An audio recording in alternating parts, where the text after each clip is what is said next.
long-term love affair with the night, letting the darkness consume me.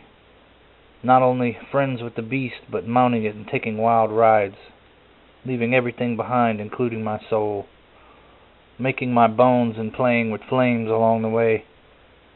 All the time hearing the funeral organ. The sound of it gives me chills, but still I want more. As I look upon the sea of faces, the weeks show through like the leaves of fall, waiting for me to bring their withering death.